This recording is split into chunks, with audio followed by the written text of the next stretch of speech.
Hello అండి, welcome back to all. అందరూ ఎలా ఉన్నారండి? నేను చాలా బాగున్నాను, మీరు కూడా బాగుండాలని కోరుకుంటున్నాను.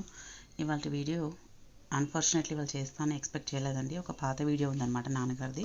సో ఆ వీడియోకి నేను ఒక చిన్న బిట్ యాడ్ చేసి వాళ్ళ వీడియో చేయాల్సి వస్తుందని పరిస్థితి కూడా అనుకోలేదు. సో అమ్మ సెకండ్ డెత్ యానివర్సరీ రోజు నాన్న దగ్గర ఒక చిన్న ఇంటర్వ్యూ తీసుకున్నాను అనమాట. సో ఇవాళ నాన్నగారు లేరు. ఆ డేట్ వచ్చేసి 25/2/2025 రోజు తను ఎక్స్పైర్ అయ్యారనమాట. సో అనుకోకుండా అన్ఫార్చునేట్లీ డెత్ అనమాట. సో ఆ వీడియో పాత వీడియో జ్ఞాపకం చేసుకొని ఇలా మీతో షేర్ చేద్దామని అనుకుంటున్నాను. చూడండి కంటిన్యూ వీడియో.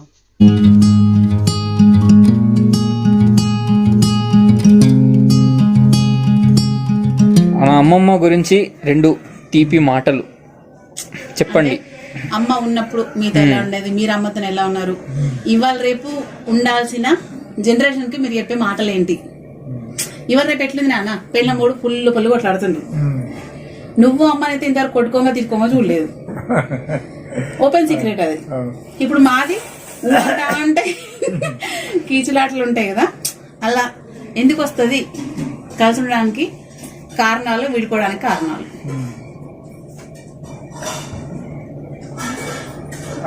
చెప్పండి. మేము పెళ్ళైనప్పటి నుంచి హాయిగా కలిసిమెలిసి ఉన్నాం. ఏ రోజు కూడా మేము గొడవ పడలేదు. ఇంకొక పెద్ద జోక్ ఏంటిదంటే, అమ్మమ్మ చదువుకుందాం అనుకున్నది పెళ్లి కాకముందు. మీరు ఓకే. తీరా పెళ్ళైన తర్వాత ఎంక్వైరీ చేస్తే ఆమె ఏం చదువుకోలేదు. అమ్మమ్మ ఏం చదువుకోలేదు. ఓకే. అన్ఎడ్యుకేటెడ్ అయినా కానీ నవ్వుతున్న ఎట్లా ఉండాలి, ఎట్లా మర్యాద ఉండాలి, ఎవరన్నా రిసీవింగ్ ఎట్లా ఉండాలి, చదువుకున్న వాళ్ళకంటే ఎక్కువ నాలెడ్జ్ ఉంది. ఎప్పుడు నవ్వుకుంటూ మాట్లాడేది. 10 మంది వస్తే భోజనం పెట్టేది. వీళ్ళు ఎందుకు వచ్చి గీలకు భోజనం మనం పెట్టుడు ఏంటిది అనేది అనకపోతుంది. ఎప్పుడన్నా రాని రాత్రి వచ్చిందంటే వంట చేసి పెడుతుంది. అంత ప్రేమ గల మనిషి. ఆమెను ఇప్పుడు అందరూ యాడ్ చేస్తారు. నేను మీ ఇంట్లో మేము తిన్నాము, మీ భార్య ఇప్పుడు వచ్చిన అన్నం పెడుతుండే అని సంతోషపడతారు, చెప్పుకుంటాం. అందరితోటి కలిసిమెలిసిగా ఉంటుండే. మరి ఇప్పుడు ఎందుకు గొడవలు అవుతున్నాయి నాన్న భార్య భర్తలకు? అంటే నువ్వు అప్పుడు బిల్డ్ మా నాన్న బిల్డింగ్స్ కాంట్రాక్టర్ అండి, పోతే 15 రోజులు పోదు కదా నాన్న, పోయి వస్తుంటివి, మళ్ళీ 2-3 days ఉంటుండే, మళ్ళీ పోతుండే. కనీసం మా అమ్మ అయ్యో నువ్వు గిన్నె రోజు వదిలిపెట్టినావు అనలేదు, ఇట్లా ఎందుకు ఇట్లా పోతున్నావు అనలేదు. సో ఇప్పుడు ఎక్కడ పోతున్నా అనేది ఆమె తెలుపు. అది ఎక్కడ పోతుంది, వాళ్ళ పని మీద వాళ్ళు పోతున్నారు కదా, అంతే. ఆమె అర్థం చేసుకుంది. చిన్నది అడగలేదు, ఎన్ని రోజులు పోతావు అని అడగకపోతుంది. వర్క్ ఇంపార్టెన్స్ ఇచ్చింది. వర్క్ కాదు, మనిషికి చేసే పనికి.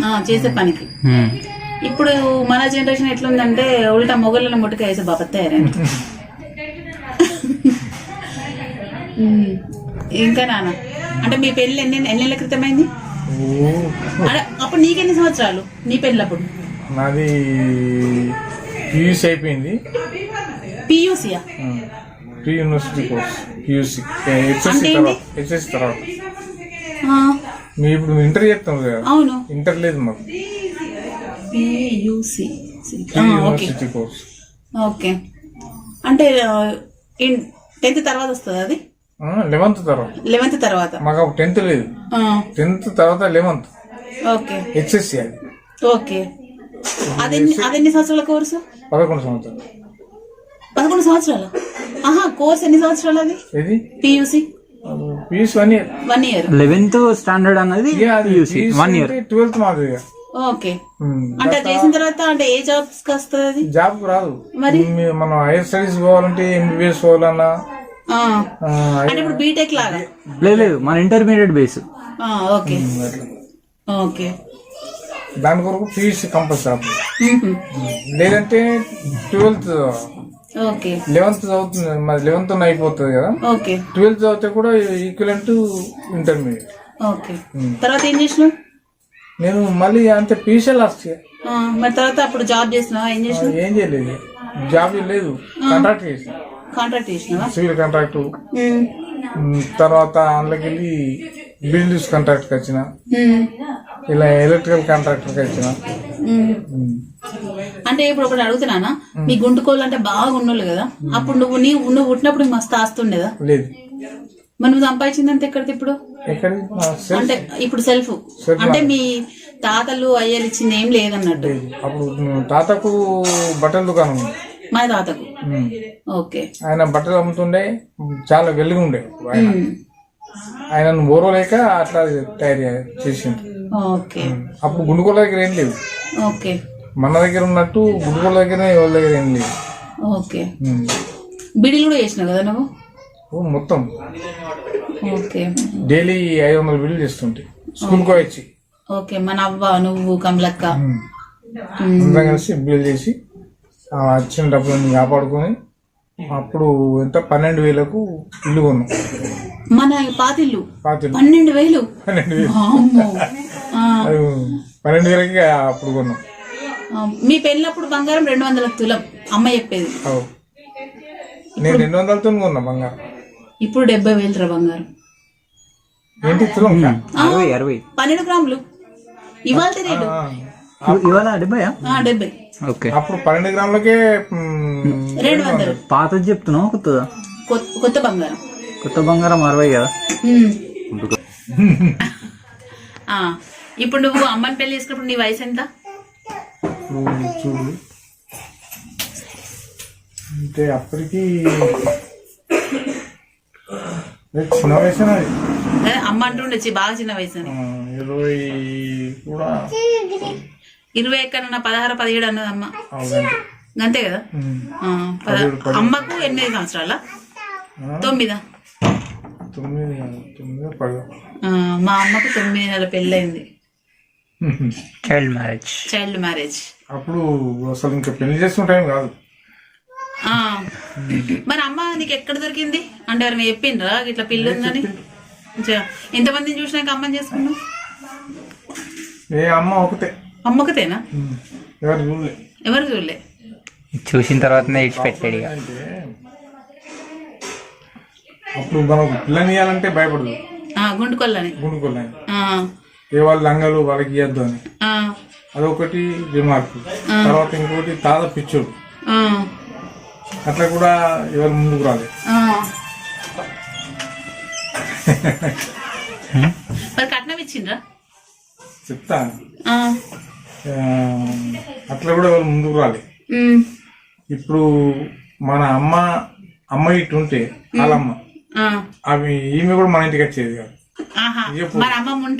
ఉంటే వాళ్ళు ఇయ్యపోదు.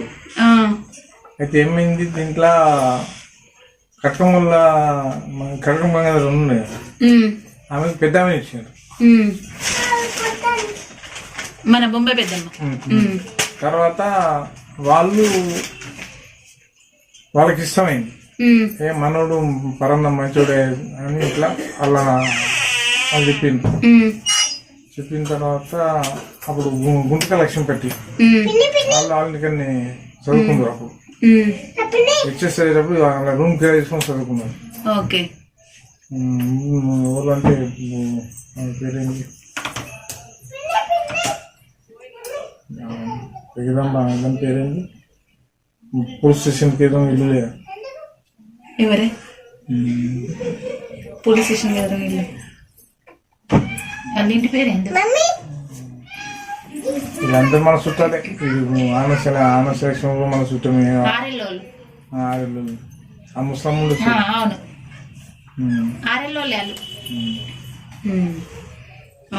ఇక వాళ్ళని కలిసి డిసైడ్ చేసి అంబక్క ఉండే అక్కడ గ్రౌండ్ దగ్గర. అంబక్క అంటే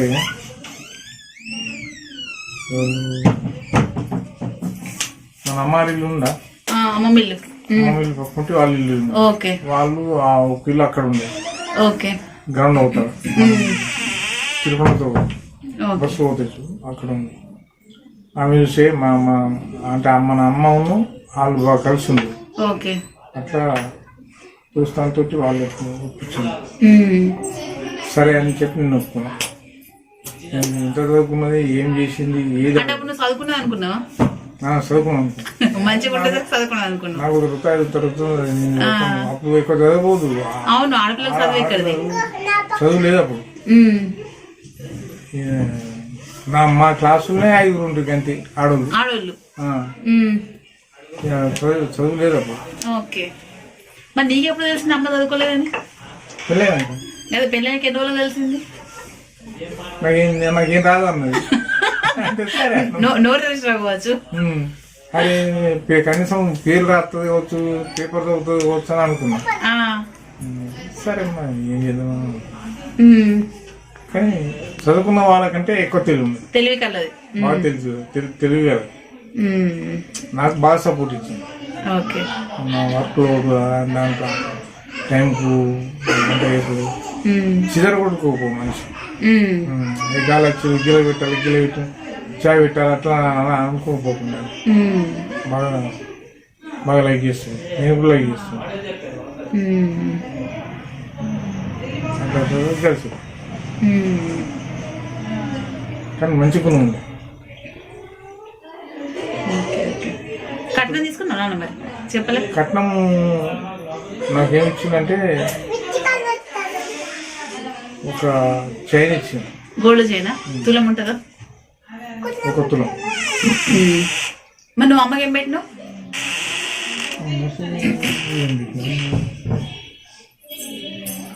అవి తీగలు అవి ఉండే అంతేనా? అంతే. అప్పుడు మనది బాగా పూర్ ఫ్యామిలీ. రిక్షాలు ఎదురుకపోయిండ్రు. రిక్షాలు ఆగితే చేసిండ్రు అమ్మారింట్లో, రుద్రుల ఇంట్లో. ఇంకా రిక్షా తొక్కే రిక్షా. అలా అప్పుడు కార్లు ఉండేనా మీ పెళ్ళప్పుడు? లేవా? కార్లు లేవు, జీపులు ఇచ్చేది లేకుండా. ఓకే. అప్పుడు డాక్టర్ మనోహర్రావుకి ఒక కారు. ఓకే, అది అంబాసిడర్ కావచ్చు. అంబాసిడర్ గొప్ప అప్పుడు. ఇప్పుడు కూడా అంబాసిడర్ మీదకి ఏది రాదు నాన్న, అందుకే the person is looking like ambassador. Shekhar అని పెళ్లి కడకొచ్చాను. అది మనోహరం అది అప్పుడు బాగా దోస్తానుండే మాకు. శేఖర్ బాబాయ్, గుంటూరు శేఖర్ బాబాయ్. ఆయనకు మన పెళ్లిలా ఆ కారు అడకొచ్చాను. ఆ కారు అడకతే నరంగా ఆగిపోయింది. అలా ఆ ఇల్లు అక్కడ ఉండే గ్రౌండ్ దగ్గర శేఖర్ అత్త గారు. పెళ్లి అయిపోయింది. అడికెళ్ళి వాళ్ళ ఇంటికి తోలేసినాం. పొంగి మరి ఏం చేసు ఆగిపోయింది. అందరం ఆటో కూడా నిలబడతాం కదా, మేమే నొక్కుతా పోయినా. నొక్కుట పోయి ఆ ఇంటి దగ్గర తీసుకుపోయాను కారణం. ఇక మరి ఎట్లా పెళ్లి మెల్లగా నడిపిస్తుంటారు కదా బరాతు, అట్లా నొక్కపోయాను. నొక్కపోయి ఆడ ఇంటికి తీసుకొచ్చేసాను.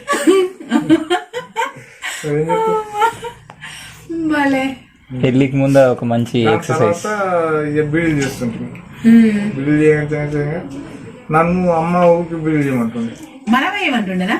మన అమ్మాయి ఏమంటుండేనా? నేను డైలీ స్కూల్కి వచ్చిన బిల్డ్ చేస్తుంటే కదా. అవునా? 500 చేస్తుంటే.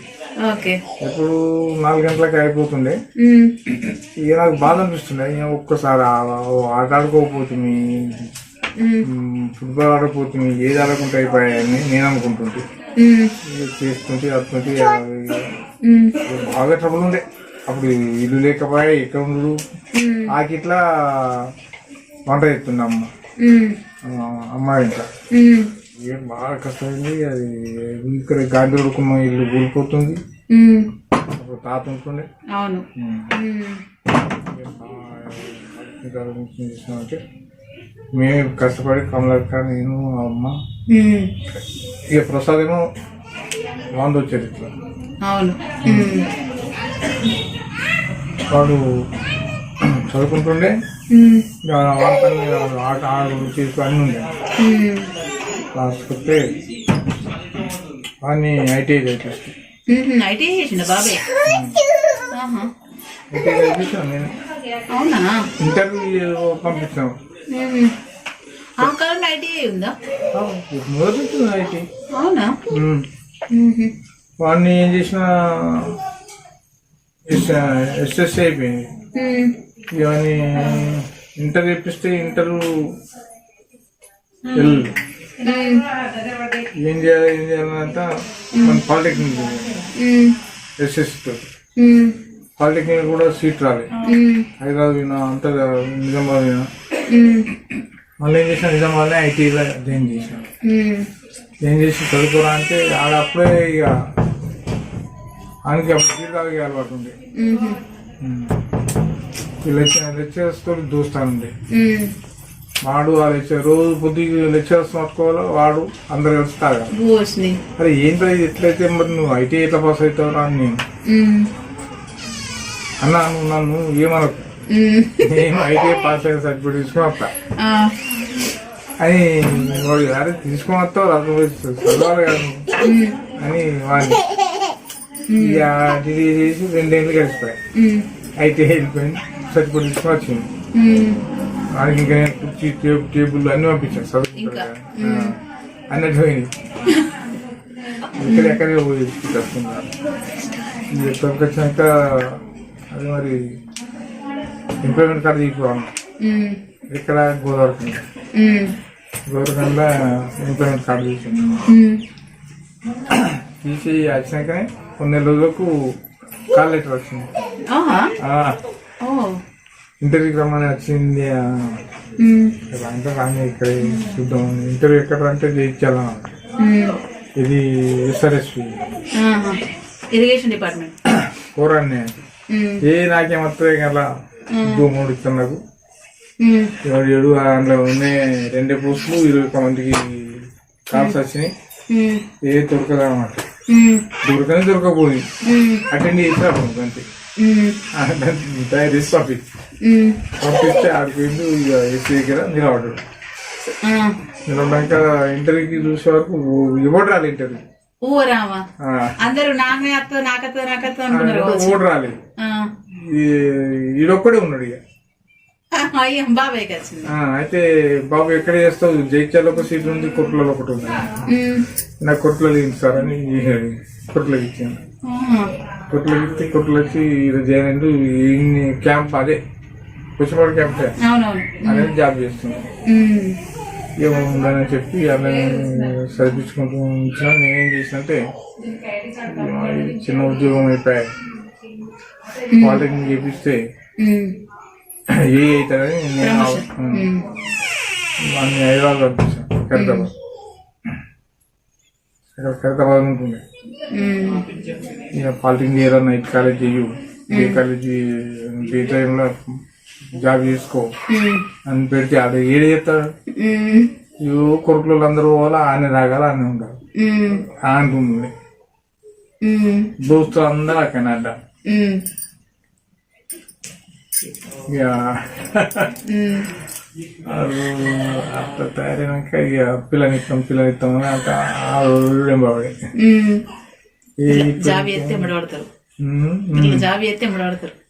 ఈడు గణేశ్వరి తిరుగుతుంది వాళ్ళ పిల్ల కోసం పెళ్లి చేస్తా.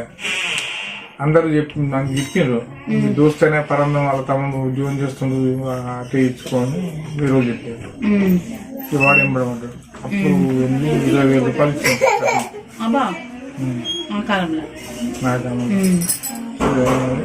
చిన్నతనే మాట్లాడి చేసేసి హైదరాబాద్ నుంచి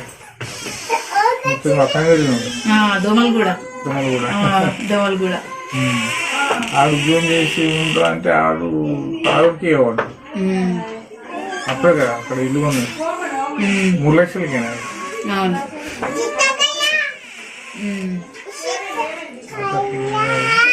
ఇక్కడ మనం ఈడ ఈ 12,000 తోటి ఈడ ఇల్లు ఉంటుంది.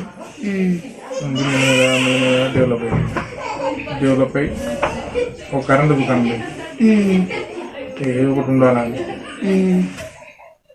బాగా కష్టాలనే అనుభవం తెలియదు. నిజం ఫ్రెండ్స్, మా నాన్న సొంత కాళ్ళ మీద పైకి వచ్చిండు. తాతల ఆస్తి అయ్యాల ఆస్తి అనేది లేదు. సో మా నాన్న పూర్ అంటే డెడ్ పూర్లోంచి బురదలోంచి బయటకు వచ్చిన కమలం.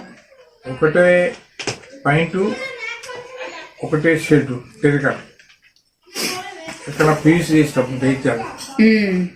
అది 20 రూపాయలకు ఎంత 20 రూపాయలు కూడా చెప్పాను. ఆ టైలర్లు కుట్టాము అది తీసుకుని అదే ఉప్పు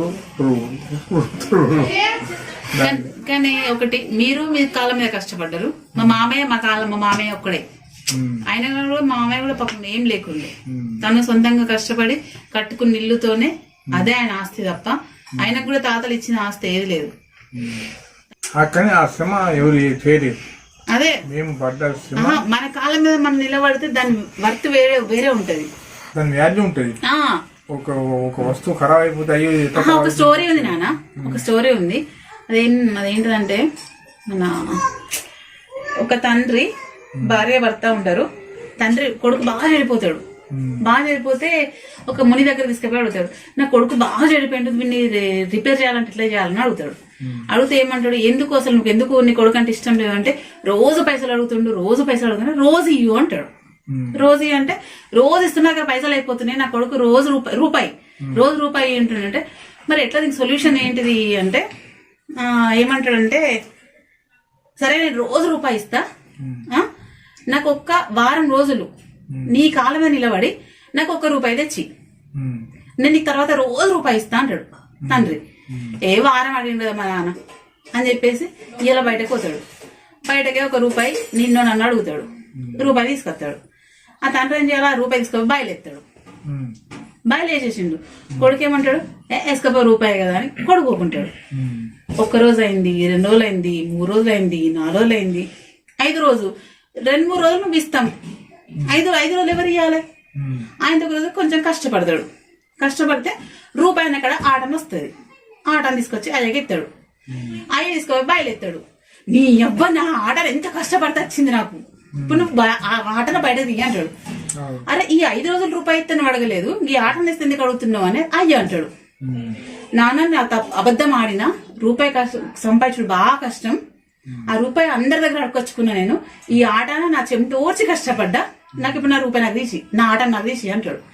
అప్పుడు తండ్రి అంటాడు, చూసినావు దాని విలువ, నువ్వు ₹1 అడుగు తీస్తున్నా, నువ్వు మంచిగా ఖర్చు పెడితే నేనేమన్నా, నువ్వు దాంతో చెడి పోయి బయటకు వస్తున్నావు. సో ఇప్పుడు నేను నీకు రోజు రేపంచి ₹1 ఇయ్యను అంటే, వద్దు నాన్న నా ₹1 నేనే సంపాదించుకుంటా అని. అప్పటి నుంచి మన ₹1 అయితే దాని విలువ వేరే ఉంటది. అదే ఆ స్టోరీ అన్నట్టు. ఇప్పుడు కొడుకులు అడిగితే కూడా ఇయ్యాలి, వాళ్ళకు టైం పెట్టి. అది స్టోరీ మంచిగుంది చిట్టది అట్లా. సో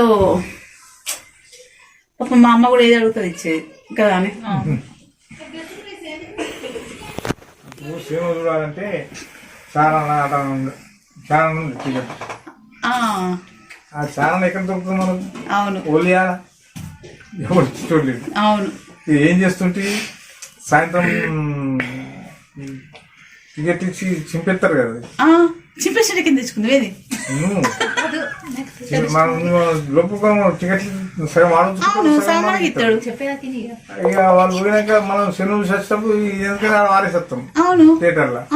వీళ్ళు చింపినాయన్ని పొద్దుగా చెప్తే తీసుకుపోయి బయట డస్ట్బిన్ ఎత్తాడు. అవును, పొద్దుగా పోయి నేనేం చెప్తుంది అని లేదు రామచంద్ర అంటే ఈ సగం టికెట్ ఆ సగం టికెట్ అంటు పెడుతుంది. అంటు పెట్టి వీడు గుమ్మడు ఉండే దూరుడు భూమి తెలుసు. అరే దీన్ని సరిగ్గా కట్టేయాలంటుంది, ఎక్కడెక్కడ ఉండద్దు, సరిగ్గా కట్టేయాలంటే అది కట్ చేస్తుండే. పొద్దుకి ఆ టికెట్ వరకు పోతుంది మన థియేటర్ లో రాత్రి. ఆడక్కడ గేట్ కవర్ ఉంటుంది కదా, ఆడేం చేస్తుండే చీకటి, అంత చీకటి, ఇంత కరెంట్ ఎక్కడికి, అది ఇంజన్ చార్జ్ చేస్తే అట్లా బల్బ్ ఆడెక్కడికి ఉండు. మనం పోయి ఇప్పుడు ఒక 10 మంది పోయినాం పోయినాకనే పోవాలి మనం. ఇది కూడా నాణ్యత కావాలి. నువ్వు పోతే ఆడ టికెట్ ఇష్యూ కావాలి, నువ్వు టికెట్ ఎందుకు వస్తావు మనం. ఎంతమంది పోయి 20 మంది పోయి 15 మంది పోయినాయి.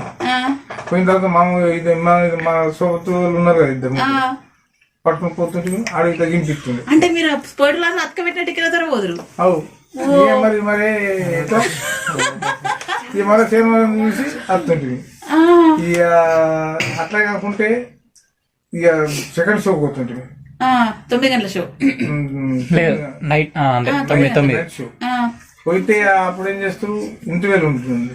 అవును, ఇంటర్వ్యూలో ఎవరు కూడా అప్పుడు పాస్ ఇస్తారు, లేకుంటే ఇవ్వకపోదు. అవును, అన్న మళ్ళా మనం టాయిలెట్ వెళ్ళిపోయి అండ వదుకోవాలి మందర మందర చూసి మళ్ళా సేవ చూసి కీలు గుర్రం 7 సార్లు చూసిన.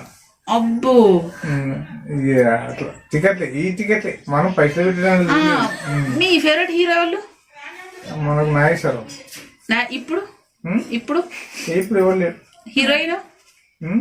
హీరోయిన్స్ అప్పుడు నాగేశ్వరం, వాణిశ్రీ. అవునా? అవునా, ఒక డౌట్, నీ గర్ల్ ఫ్రెండ్ ఉండేనా? అంటే నువ్వు స్మార్ట్ గా ఉంటావు కదా, మళ్ళా PUC ఎత్తివి. నన్ను లైక్ చేసిన వాళ్ళు చాలా మంది. నీకు అదే నువ్వు లవ్ చేయలేదు. నేను లైక్ చేసిన నువ్వు లైక్ చేయలేదు. లైక్ చేయలేదు. నా క్లాస్మేట్స్ లేరా, చాలా మంది నన్ను చేస్తారు. అవునా? ఇప్పుడు టచ్ లో ఉన్నారా? వాళ్ళందరూ ఉన్నారా? అంతా వెల్మాస్. వెల్మాసేనా? అంతా వెల్మాస్. Okay okay. సో అదే కూడా ఫ్రెండ్షిప్ అంతే. మనం ప్రేమగా ఉంది అందరు. Okay okay okay. కానీ అప్పుడే నేను ఎంత స్మార్ట్ ఉన్నంటే నన్ను హీరో లెక్క ఉంటుంది. నేను అందుకే అంటున్నా, నీ పాత ఫోటోలు చూసినా కదా, సూపర్ ఉంటావు. మరి అమ్మాయికి ఎవరన్నా ఉన్నారా? లవ్ ట్రాక్ ఏమైనా నడిచిందా అని? లేదు. అవునా? లేదు అని మనము లైఫ్ ను ఎట్లా డెవలప్ కావాలని దీని మీదే నడిచింది అది.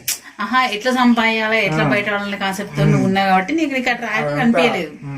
అట్లా వాళ్ళంతా ఫ్రెండ్స్ అంతా బాగున్నారు, మాట్లాడుకుంటున్నాం, కలిసి తింటుంటున్నాం, చేస్తూ అంతా ఉండే. అట్లా లేదు. Okay okay. డౌట్ కదా. Okay okay okay. నీకెన్నేళ్ళకి మేము పుట్టినాం ఈ కోతి మంద? 5 ఇక చాలా బాగా లేట్ అయింది. నాకు పెళ్లి తొందరగా అయింది, సంతానం బాగా లేట్ అయింది. 9 ఏళ్ళు 10 ఏళ్ళు అయింది అన్నది అమ్మ. 7, 8 అయింది. 9 ఇక అమ్మ అన్నది కూడా ఇంకో పెళ్లి చేద్దాం తీయని. అమ్మ అన్నదా? అవ్వ అన్నదా? మరి నీకు ఆప్షన్ ఉండేనా? చేసుకోకపోతే అవుతుండేనా? లేదు, నేను ఒక లైఫ్ ఖరాబ్ చేసొద్దు, చూద్దాం. మరి ఫస్ట్ సపోజ్ పిల్లలు పుట్టకపోతే ఏం చేద్దు? చేసుకోకపోదు. ఇది దాని సంగతి తర్వాత ఎట్లుంటుంది అనుకోకుండా ఇక సంతానం స్టార్ట్ అయిందంటే ఆగలేదు అది. మరి 3 ఆడలు పుట్టినప్పుడు ఫీల్ కాలే? అయ్యో నాకు నేను ఆస్తి లేకనే సంపాదించుకుంటే మళ్ళీ నా దరిద్రానికి 3 ఆడపిల్లలే పుట్టిరి ఎప్పుడు అనుకోలేదు. మరి అవ్వ తిడుతుండేదా? మరి 3 బిడ్డలు పుట్టిండ్రా నీకు పరందాములు? 3 బిడ్డలు పుట్టింది. నిన్న బిడ్డలు పుట్టని, కొడుకులు పుట్టని, అదంతా మన పిల్లలు కదా. నాకు అట్లే పోయింది అంతే. 3 బిడ్డలు పుట్టింది కదా, ఈ ఆపరేషన్ చేపిద్దాం అట్లాంటి ఏం లేకుండే.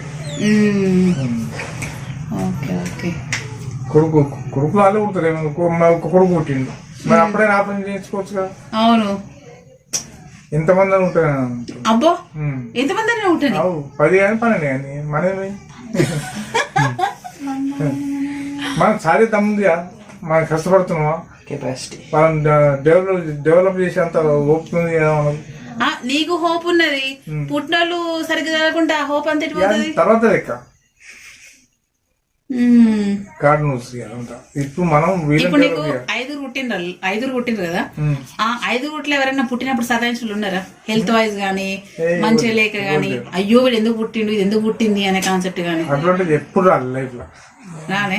అందరూ హెల్దీగా పుట్టిండ్రు, అందరు హెల్దీగా పెరిగిండ్రు, అందరు చదువుకున్నారు. కానీ చదివిద్దామంటే మన డబ్బులు అంతగా లేకుండా బాగా కష్టమైంది.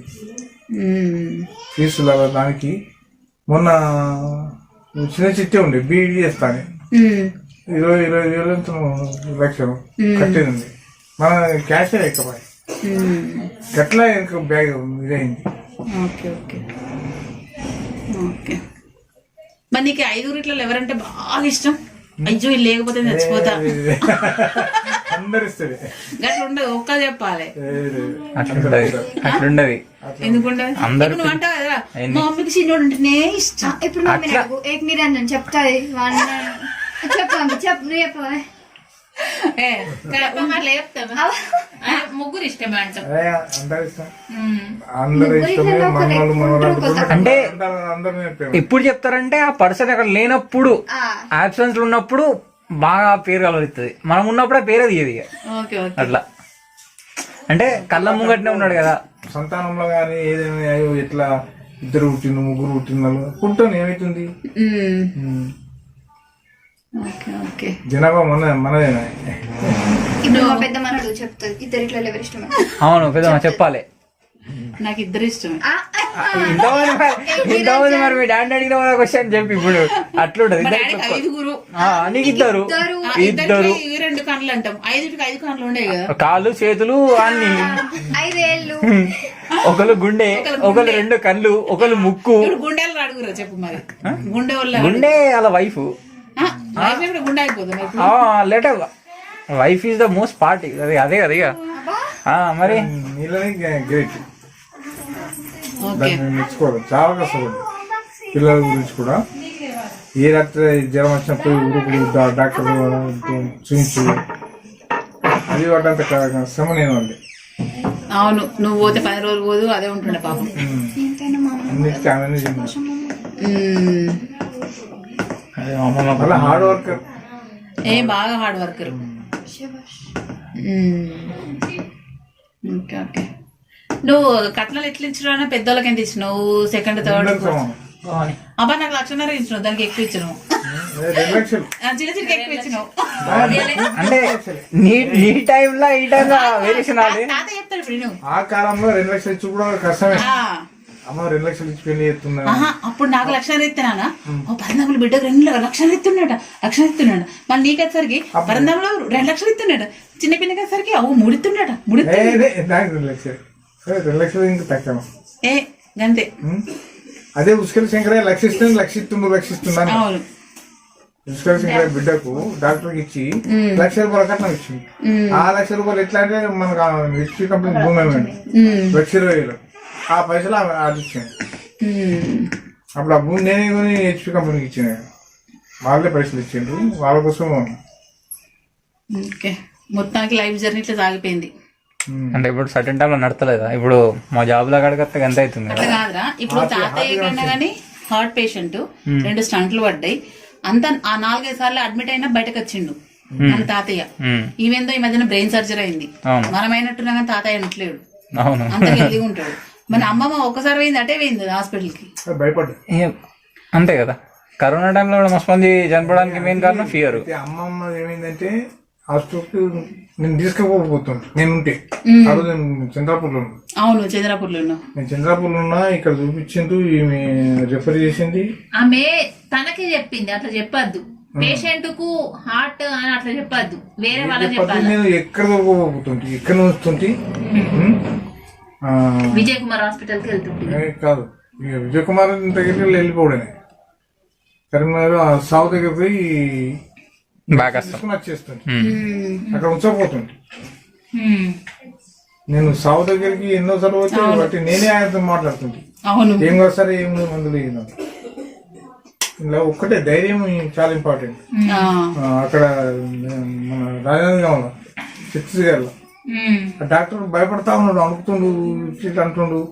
అంటే ఏమి సార్ మీరు ఇంత అనుకుంటారు ఎందుకంటే, లేదు నువ్వు నడుచుకుంటే ఎట్లా వచ్చినావు కదా ఆయన. ఏం కాదు సార్, నాకు మెడిసిన్ ఇది ఈజీ ఉంది, నాకు ఈజీ ఉంటుంది, ఏం కాదు. అయ్యో మెడిసిన్ ఇక్కడ లేదు, మనం బిలై పోవాలనుకుంటాం. బిలై అంటే కారు పంపిస్తా తీసుకొద్దాం. మేము ఆయనతో వచ్చి ఏం ఉండాలి సార్ అంటే, ఇక్కడ ఫెసిలిటీస్ ఎక్కడ లేవు, నువ్వు సీరియస్ గవర్నమెంట్ హాస్పిటల్ పోవాలి, అక్కడ ఐసీయూ అన్నీ ఉన్నాయి, దాంట్లో ఉంచుతాడు అంటే మళ్ళీ నా తోటి కాంట్రాక్టర్లు అందరు వచ్చి మళ్ళీ ఏం చేసింది. వినోద్ గారికి చెప్పాను, కస్తూరి నువ్వు ఆయన కూడా ఉంటున్నావు, నువ్వు ఇంటికి ఫోన్ చేయకు, నువ్వు చెప్పకు, చక్కగా ఇంటికో, లేకుంటే ఇట్లయింది గట్లయిందంటే ఆ లీడ్ దాకా చెప్తాను వద్దని చెప్తాను. చెప్పక మా మందులను వాడి ఇక నాకు భోజనం కావాలి కదా, చపాతీలు అవి ఆ సిస్టర్లు సార్ మీరు భయపడకూడదు సార్ మేమే చెప్తాం, పిల్లల వరకు టిఫిన్లు అన్నం అంతా ఆడేది. మీకు ఏది కావాలని మేము ఇస్తాం సార్, మీరు ఏం టెన్షన్ కలుపుకుంటాను. కానీ ధైర్యం, ఒక డిసీజ్ వచ్చిందంటే దాన్ని ధైర్యంగా ఎదుర్కొంటే మా నాన్నలాగా ఇప్పుడు 73 మా నాన్నకి బ్రెయిన్ సర్జరీ అయింది. డాక్టర్ ఒకటే మాట అన్నాడు, మీ డాడీ ధైర్యంతో ఉన్నాడు కాబట్టి బయటకు వచ్చిండు. 70లో బ్రెయిన్ సర్జరీ సాధ్యం కాదట నాన్న. డాక్టర్ చెప్పిన విషయం ఏంటంటే 70 ఏళ్లకు బ్రెయిన్ సర్జరీ సాధ్యదట. నేను వట్టిగా పడ్డా, నేను పడే మనిషిని కాదు, నేను ఇట్లా ఉండే మనిషిని కాదు. అసలు కింద పడ్డానికే కదా చితిలిపోడిందో అన్యాయం. లేదు, దెబ్బ బాగా తాకిందా? మరి ఎందుకు చెప్పలేవు మరి అట్లా? గోడ తాకినాక ఏంటనే బండి మధ్యాహ్నం 2 బండ్లు ఉన్నాయి. నా పొరపాటు ఏంటంటే ఈ బండ్లు అన్ని పెట్టాలి సార్. అవును, మా రోడ్డు మీద అడ్డ పెట్టే వరకేమైంది. నేను అర్జెంటు డిస్టర్బెన్స్ అయింది. వెళ్ళిపోదాం కాబట్టి కొన్ని రోజులు బండి పెట్టి కార్లు వెళ్ళిపోదామని తయారైంది. బండి తీసుకొచ్చి పెడదామని లోపల పెడతాని తెచ్చాను. బండి అవతల వారేసినా నాకు అసలు బండి బయట పెట్టినా అయిపోతుండే, బయట పెట్టేసినా అయిపోతుండే. దాంతో కొడితే మన హాకీ స్టిక్ కొట్టినంత ఇంకా మరి అట్లా చెప్తే అయిపోతుండే కదా అదే రోజు. అట్లా చెప్పలేదు వాళ్ళకి. నాకేం కాదు, బయట నుంచి ఏం కాలేదు అంటే ఇన్నర్ లాగా ఎక్స్పెక్ట్ చేయలేదు. గంతే తెలుసు నాకు. అయితే ఏమైతే తీయాలనుకున్నా ఎన్ని దెబ్బలు మళ్ళా బండి ఎక్కి మళ్ళీ తిరుగుతాయి. అవును 15 రోజుల దాకా తిరిగినా కానీ అది తొందర చేయించుకుంటే ఆ ప్రాబ్లం ఇంత దాకా రాకపోతుంది. ఇంకా యాక్ట్ తొందర ట్రీట్మెంట్ తొందర అయిపోతుండే. ఏం ట్రీట్మెంట్ అది. నేను అన్కాన్షియస్ అయ్యి మళ్ళా కాన్షియస్ అయింది చూడు, ఇది ఇంత కిరీటం పెట్టినట్టు పెట్టేసినారు. నేను డాక్టర్ గారు అడిగిన, ఏం సార్ కిరీటం పెట్టినట్టు పెట్టేసినారు, ఏ తీసేస్తా. నాకు డాక్టర్లా అక్కడికి పోయినట్టు తెలియదు, పడ్డది తెలియదు. ఇది ఇప్పటికి పోయాను చూడు, అవును గప్పే తెలుసు నాకు. పడ్డా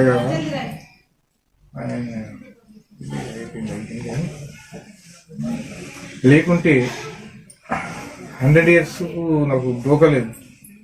ఇప్పటికి కూడా డోకలేదు. అయిపోయింది, ఇక అయిపోయింది, స్కిప్ అయిపోయింది. అట్లా అయిపోయింది. ఎక్స్టెన్షన్ వచ్చింది. 100 years 110 years. మళ్ళీ డాక్టర్ కూడా అన్నాడు, సార్ మీ పిల్లలు నేను కాపాడిండు, నేను చేసింది ఏం లేదన్నాడు. డాక్టర్ అన్నాడు, కాపాడిండు, నీ పిల్లలు కాపాడిండు, కానీ ఇక కష్టమంతా ఆలేదు, నాదేం లేదన్నాడు. డాక్టర్ ఒప్పుకున్నాడు. ఆయన ఇద్దరు బాగా కష్టపడ్డారు. అది పూజలు చేసిందా, ఏం చేసిండు, ఎట్లా చేసిండు అంత ఆలోచిస్తాను.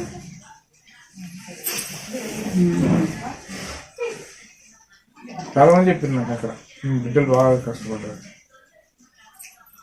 కానీ ఒక్కరోజు మాత్రం నేను దేవుని దగ్గర పోయింది.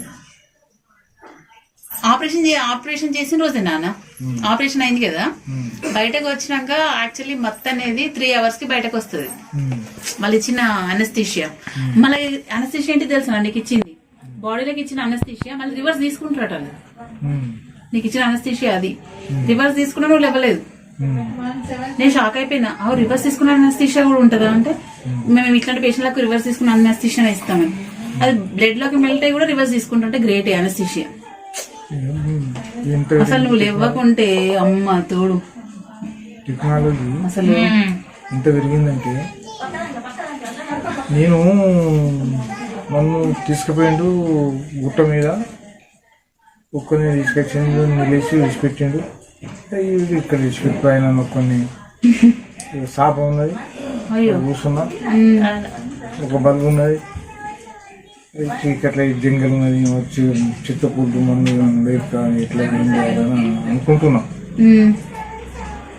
ఏం చేసింటే మళ్ళీ వచ్చిండు, మళ్ళా తీసుకుపోయి దేవుని గుళ్ళ అబ్బడో వేయడం మంచిగా ఉన్నది, ఏం కాదు అనుకున్నా. దేవుని గుళ్ళకి అయినా, దేవుని గుళ్ళ చూస్తే అక్కడ పండుకున్నా, ఏం కాదు తెల్లారి. ఫస్ట్ కూర్చున్నప్పుడు షాప్ కూర్చున్నప్పుడు అక్కడేముండే, అక్కడ ఏం లేదు, చీకటి అంతా జంగల్, అడవి. ఎంత దాంతో ఆవేమో అన్నారు. పులులు ఏమైనా వస్తాయి. ఓకే, అడవి కదా, చీకటి.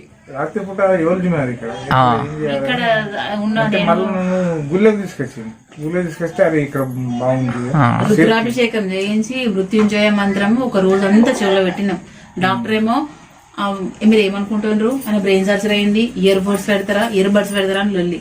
ఇక డాక్టర్ అన్నాడు ఆ పేషెంట్ అవుట్ అయిన పేషెంట్ విడిచిపెట్టుంటే వాళ్ళు ఏమైనా చేసుకున్నా అన్నాడు. ఇట్లా అన్నారు పాపం. అన్నాక ఇక నేనే అన్నా సరే అవుట్ అయిన పేషెంట్ మాకు బెడ్ ఇదని చెప్పేసి ఈ చెవుల మామయ్య ఇయర్ బడ్స్ పెట్టి మృత్యుంజయ మంత్రం పెట్టి శివాలయం పోయి శివాభిషేకం చేస్తే లేచిండు సార్. కానీ భగవంతుడు కాపాడు. దానికి తోడు ఈ ముగ్గురు. బాగా కష్టమైంది. నాటే జోక్ తాతయ్య బతికింది ఒక నరకం. వాళ్ళే పరేషన్ అవుతారు సిస్టర్లు. నేను పోయితే ఏమో డాక్టర్ చెప్పిండు అన్న, డాక్టర్ చెప్పిండు ఆయన అవుట్ అయిన పేషెంట్ విడిచిపెట్టిండ్రు అన్నాడు. అంటే మస్తు ఏడ్చినాం మేము. అల్లుళ్ళు కొడుకులు ఒక పెద్దనాడు కూడా ఏడ్చిండు కాదురా, పెద్దనాడు కూడా ఏడ్చిండు. నాకు బాగా బాధ అనిపించింది. సరే నేను పడుకుపోయింది, వీళ్ళందరినీ కష్టపెట్టుడింది, చాలా ఇదైంది నాకు. అయితే అయిపోయి ఎప్పుడైనా అమ్మ కనిపిస్తుందా అన్న కళ్ళ కనబడుతుందా ఏమైనా అంటదా? అత్తది సైలెంట్ గా కూర్చుంటది కదా, నాకు కూడా గట్లా అనిపిస్తుంది. అత్తది సైలెంట్ గా కూర్చుంటది. 2 సార్లు 3 సార్లు ఏమవుతుంది.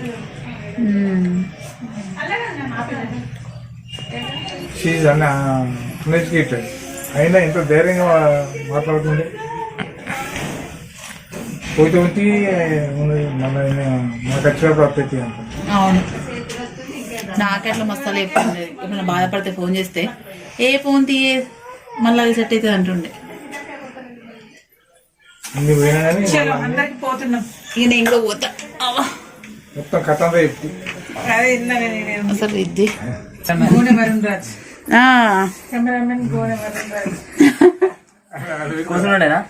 కూర్చోండి. ఇగో మా మన్మన్లు ఎంత పెద్ద ఉన్నారు మా తాతకి. మా నడుచెల్లె కొడుకు, పెద్ద కొడుకు, చిన్న కొడుకు. ఇది మా చిన్న చెల్లె ముద్దుల బిడ్డ అక్షయ. ఇంకొకటి మిస్సింగ్ భవనమ్మా ఇదండి. ఇది మా డాడీ చరిత్ర. అందులో కనిపిస్తుంది మా బాబాయ్ ఆ షెల్ఫ్లో. ఓకే అండి, ఇది ఇవాళ బ్లాగ్. ఏంటంటే నేను మా నాన్నను ఇంటర్వ్యూ చేశాను అనమాట. ఏంటంటే అమ్మ డెత్ యానివర్సరీకి ఇంటికి వెళ్ళాను కాబట్టి, సో మా నాన్న అమ్మని ఎంత మిస్ అవుతున్నాడు అంటే మా నాన్న ఒకటే మాట చెప్పాడు, అమ్మని అసలు మిస్ అవ్వట్లేదు, అమ్మ నాతో ఉంది అని. సో తన లైఫ్లో జరిగిన మెమరబుల్ ఇన్సిడెంట్స్ ఏంటి అవన్నీ మాతో షేర్ చేసుకున్నాను అనమాట. ఏంటంటే మాకు కూడా తెలియదు ఈ విషయాలన్నీ, సో ఇప్పుడు తెలిసినాయి. ఓకే అండి, ఇది వాళ్ళ బ్లాగు. చూసి like, share, comment and subscribe my channel అండి. మా నాన్నతో దిగిన లాస్ట్ సెల్ఫీ అండి హాస్పిటల్లో. నాన్న ఫోటో దిగుదాము అంటే కూడా అన్నాడండి. సో ఆ టైంలో దిగిన పిక్ అనమాట ఇదండి.